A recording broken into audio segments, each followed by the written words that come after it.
What's up guys, welcome back to another video. Today I'm going to be sharing with you all of my appliances that I have.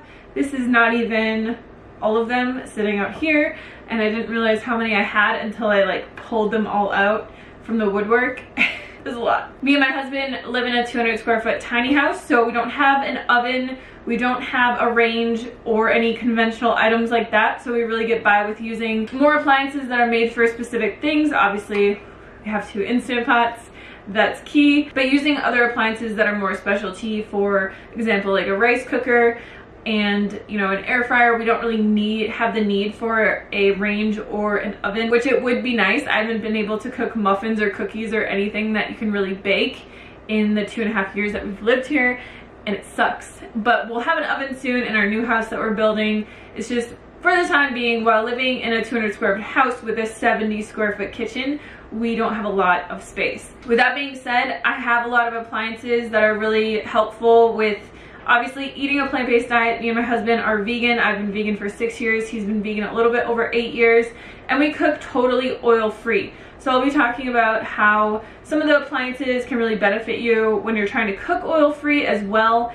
and all of those good things. So I think the best way for me to do this is to go in the order of the appliances that we use most often, and our kitchen is just so small that I'm gonna have to pick everything up, but this is gonna be. We use our Cookware rice cooker every single day, and these are expensive rice cookers. I'm not gonna lie to you, we actually got this for free from Cookware probably 3.5 to 4 years ago, so we've had it for a long time. It's worked totally flawlessly. It makes the best sticky rice in the entire world. It has settings for brown rice, GABA rice, and it has a keep warm function, so we will make a bunch of rice and then we'll keep it warm for a day or two, and then we don't have to cook rice every single day either, and it stays totally warm and perfect in the Cookware rice cooker. With that being said, I know that they are very expensive rice cookers. They're totally worth it. If you've ever wanted one and you just aren't sure about it, I would highly recommend buying a Cookware rice cooker,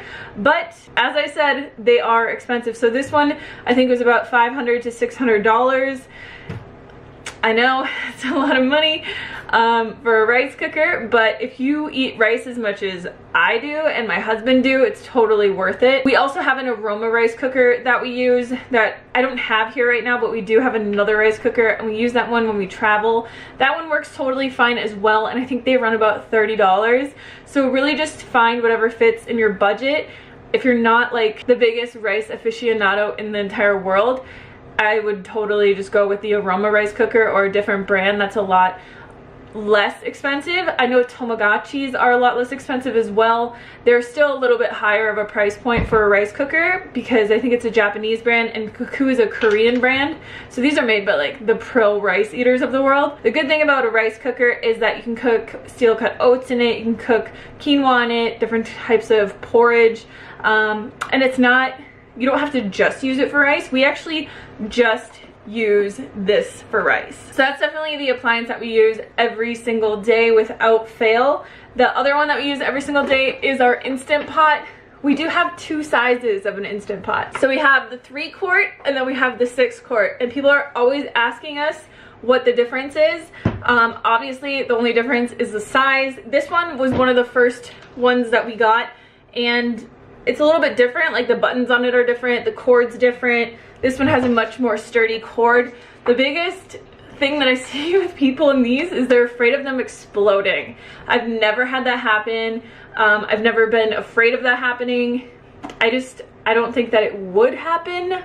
And I think the biggest issue that some people have, which sometimes we have it as well, is that sometimes it won't come up to pressure, and the only reason that happens for us is because we fill this too high. So if you fill your Instant Pot too high, sometimes it will weigh it down too much and it won't come up to pressure. The Instant Pot is great because you don't even need a rice cooker if you have one of these. You can cook rice in this, you can cook beans in this, you can cook soups, stews, chilies, oatmeal, literally everything that you can cook from that kind of perspective that's more of a mushy thing, you can cook in an Instant Pot.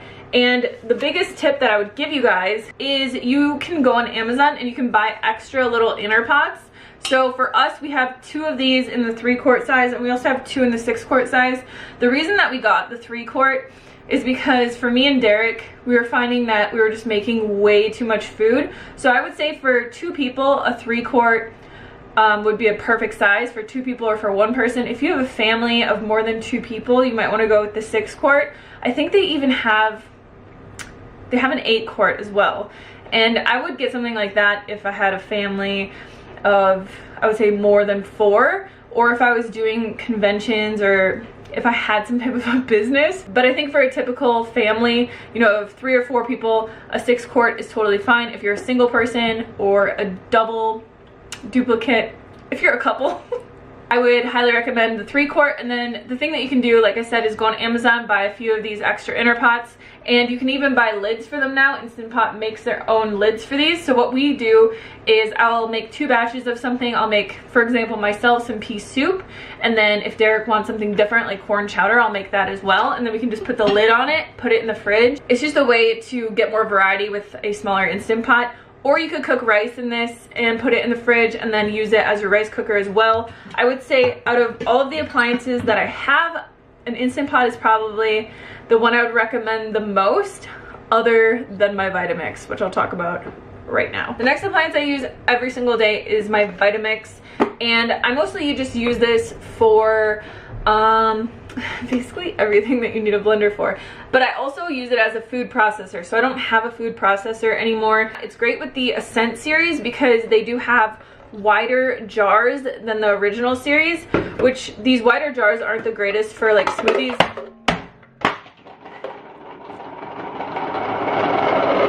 They're not the greatest for smoothies or banana ice cream because you really do have to fill it up quite a bit more to get it to come down through the vacuum and actually blend things, but it's great for a food processor. So I'll use this to like chop up pico de gallo or different salsas.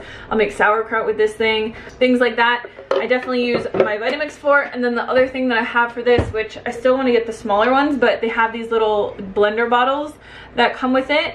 So this is great if I wanted to make a smaller smoothie. I actually use it for salad dressings, or if I'm making a pasta sauce or cashew sour cream or something like that. I use this.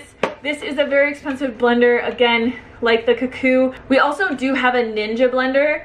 It's just the single, it's like this, but it's a little bit wider. I'll put a picture of it here. I don't have it here right now. It's at my parents' condo. That one is also really great. I think it was $70 for that blender at Walmart. So if you want a blender that's really going to just blast the crap out of your stuff and really blend it up well, I have made dressings and sauces and stuff like that in there and I've had no issues. It's basically been the same as the Vitamix. I personally just really like my Vitamix, but if I didn't have $300 or $400 to spend on a blender, I'd definitely get the Ninja blender. I wasn't planning on mentioning this, but since we're talking about blenders, I just thought of it. I highly recommend everybody gets an immersion blender. So this is a stick blender, and these work really well for salad dressings. If I'm making a creamy soup, I don't have to try and transfer like a hot liquid from my Instant Pot into my Vitamix. I can just stick this in my Instant Pot and blend up whatever I want to blend up.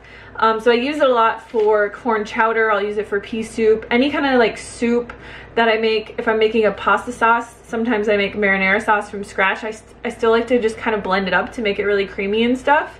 This is definitely worth it. I think this was $20 on Amazon. I will link all the appliances that I have down in the description box for you guys. The next thing that I use pretty frequently is my air fryer. So this is an air fryer that a company sent me. It's been probably 6 months that I've had it and I haven't mentioned it yet. Sorry to the company that sent me this, Omar. I really like this. So before I had this one, I had the New Wave air fryer, and personally I didn't like it very much because it was really small. It took a long time to heat up. This one, as you can see, is like massive. I can cook so much stuff in this air fryer, and what I like about it the most, there's no plastic on the inside of this air fryer. So this is all metal. This is a fry pan that you just can take out, and that's what I like about it, because some of the air fryers do have a lot of plastic parts on the inside of them and it can make your food taste like plastic. So this one I definitely like. I don't know if this one is on Amazon, but I will leave the link for it below. If you have an oven, I wouldn't highly suggest getting an air fryer, because an air fryer, to me, like, it's like a mini oven. It's like a convection oven. So it'll heat stuff up, it blows a lot of air around, but it doesn't fry things. So the number one reason that I would think that it's really good for people is if you eat any kind of like vegan processed junk food, say you like Gardein tenders or the meatballs or field roast sausages or whatever, I always throw that stuff in here just because it does get rid of a lot of the oil that's in it. So you'll see like all the oil on the bottom of the pan when you're done cooking it, instead of it, you know, putting it on a pan and having it just cook in the oil and then be really oily, cooks off a lot of the oil. And that's one of the things that I like about it and why I would think it would be different than an oven. But if you're just making oil-free vegan food or oil-free fries or cauliflower wings or whatever, and your food doesn't have any oil in it, it's going to turn out basically the same as it will in your oven. My next favorite appliance is the Cuisinart Griddler. So this Cuisinart Griddler, I like it because it's totally non-stick. Some people say that the non-stick part is actually has some chemicals in it.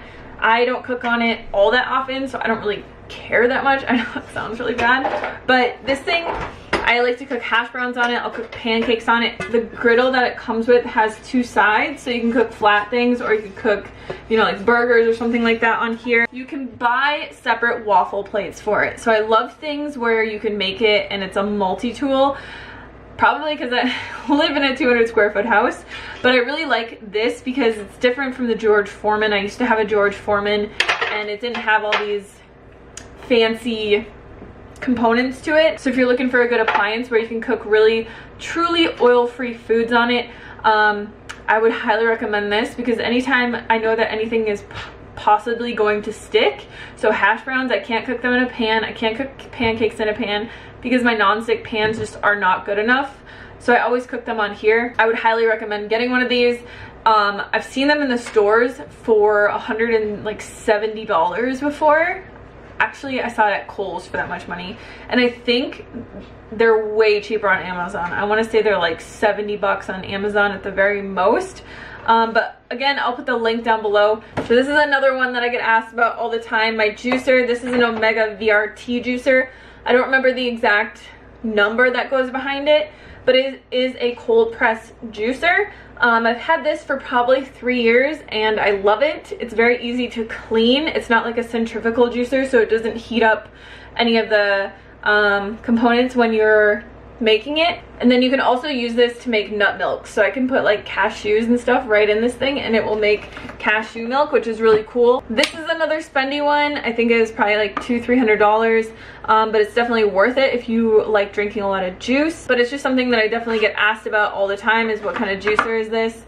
I would highly recommend this one. I would actually highly recommend all the appliances that I have, because I feel like I've gone through a lot of different ones. Like before, I had an Omega centrifugal juicer, just one of the cheap like $90 ones, and it broke within like a year. I've had a lot of appliances break on me or break down, or like they'll start falling apart. Like some of the, I had a rice cooker before that one, and the coating on the inside of the pan started just like flaking off. So everything that I'm saying here I would highly recommend for you guys. And then the last thing that I probably use the least often is this little Presto popcorn maker. I really like this because you can make oil-free air fried popcorn. You just plug it in, you pour popcorn in here, and then it just like heats up the kernels and pops it out. We don't really use this thing very often, probably a few times a month, but it's so much cheaper to make your own popcorn than to buy it in a bag. And then when it's in a bag, it usually has a lot of salt or a lot of oil.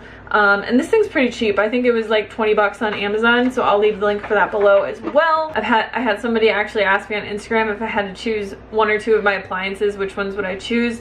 It would definitely be my Instant Pot and my Vitamix, just because if I had an Instant Pot, I wouldn't need a rice cooker. I would be able to cook basically most things except for anything that you need to like fry or cook in an oven. And then with a Vitamix, you can make smoothies and stuff in there, but you can also make juices if you have a nut milk bag. So if you do invest in a Vitamix, or maybe you're deciding between a Vitamix and a juicer, I would go with the Vitamix, because you can make juices with the Vitamix. You just have to have a nut milk bag to extract all the fiber from the blended juice. But yeah, I don't think I could live without the Instant Pot and the Vitamix, just because I'm able to make pretty much everything I need, from salad dressings, smoothies, soups, juices, rice, stews, lentils, all kinds of stuff. Like you can make vegan meatballs in the Instant Pot, you can steam stuff in the Instant Pot. I have a steamer tray that I use for it that I was gonna mention. But if you just get a nice little steamer tray, you can pop this into your Instant Pot. I use it to steam everything. I use it to make seitan. I use it for everything. So I hope this video was helpful for you guys. Let me know any questions or comments that you have down below, and I'll see you on the next one. Peace.